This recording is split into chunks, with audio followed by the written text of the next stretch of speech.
Angibonga kakhulu. No, engingakusho nje looking at the current structure ye-ANC la e-Lower South Coast region, in the Ugu region nje, that's how they normally call it in terms of former region. So they are in Ugu region.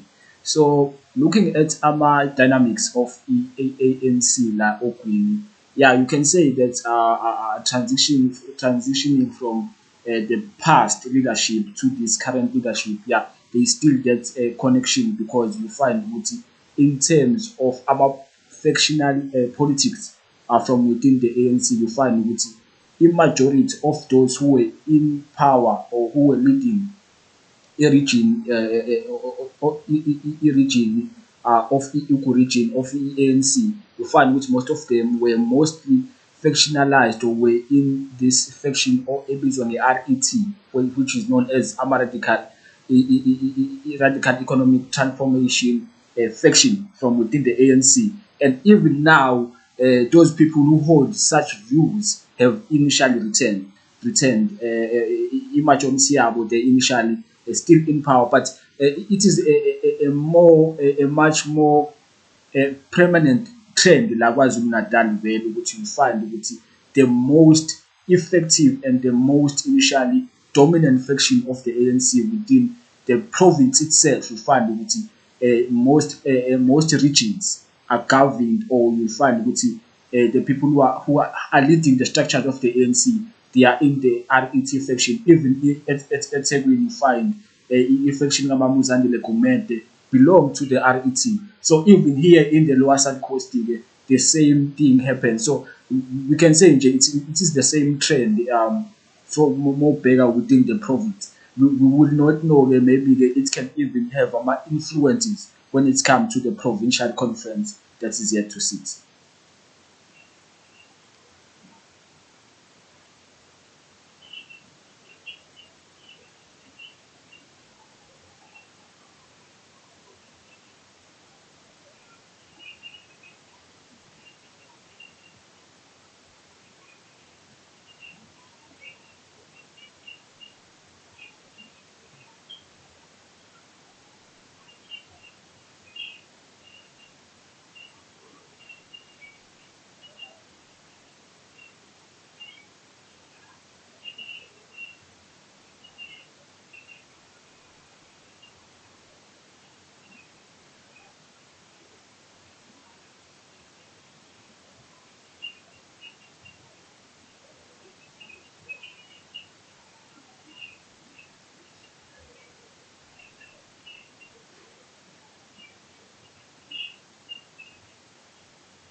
Okay, no, ama-dynamics akafani as much as there will be that particular influence, but when we go to national level, man, sesikhuluma ngani ngayo leyo, sikhuluma ngoCyril Ramaphosa, who will initially be wanting to become to get a second term as the president of the ANC.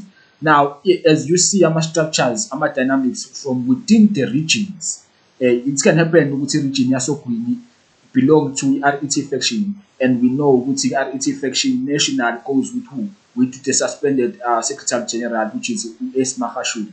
So initially, when it comes to that particular dynamics, they go by which okay. Now let's say KZN will say majority of it is led by RET, but that will not initially automatically mean national conference outcome yakhona will be determined by the majority leading faction within the province of KwaZulu-Natal.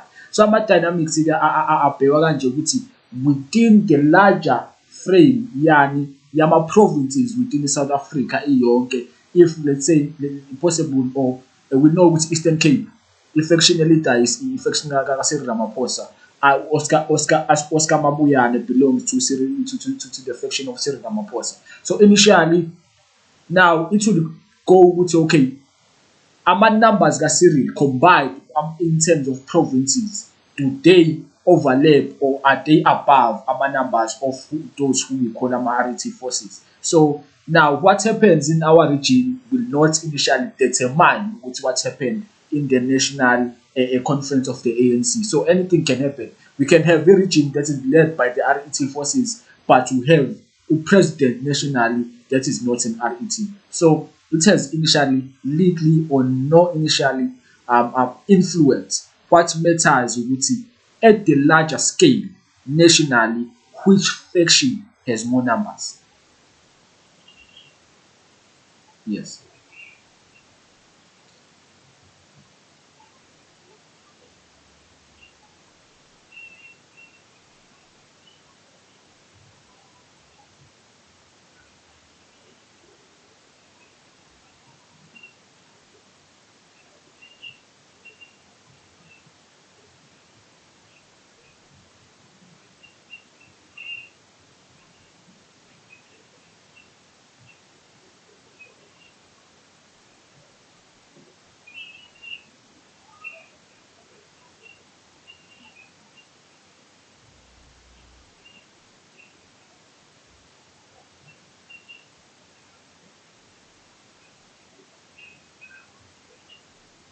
Okay, no. In that point, kunento ebizwa nge-democratic centralism. So when we talk about the democratic centralism, it says initially the decisions of the higher structures initially compels those in the lower structures ukuthi they should abide to that decision that has been made by the higher structure.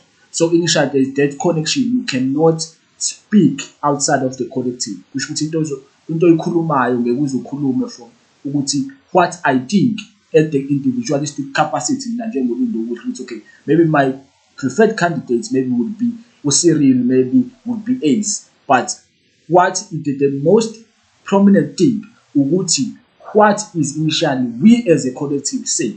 So now going back here ukuthi those ukuthi bangazama ukuthi babe nama influences impact ukuthi bazame ukushintsha ama dynamics within the branches of what of these regions. It's highly empirical. It would be very difficult ukuthi wenze lokho because once kwaba khona structure in that particular region that has been elected, already that particular structure will be the decision making body. That's why you have in NEC. When you go to province, you have a PCT, then you have RCT, all those things. They initially become the decision making body. So initially ke mase kuzoyiwa kwi-national conference kuzoba ilawo ma-structures, those people who have been given that particular mandate to carry that particular mandate of those regions. So already ke, in that particular region, if there is a particular dominant faction, it becomes impossible ke ukuthi leyo region can initially be tainted or be made ukuthi to vote otherwise, because if it votes otherwise, which would the individual who has been made a delegate would have taken a decision that is initially not in cahoot with the decision making of the region, because the decisions that are being made are not made because a certain individual njengoba ngisho ukuthi akhambe ukuthi mina ngicabangani, but we as the collective have taken a decision ukuthi we will be led by this who and who, or by which individual. So it will not help ke manje ukuthi even Cyril will see ukuthi I don't have numbers national, or I do not have numbers sengifuna ukuhamba ngiye kulo ama-branches, but what matters at the end ukuthi at the collective front, what do we say as the region? That is what will happen initially at the national level.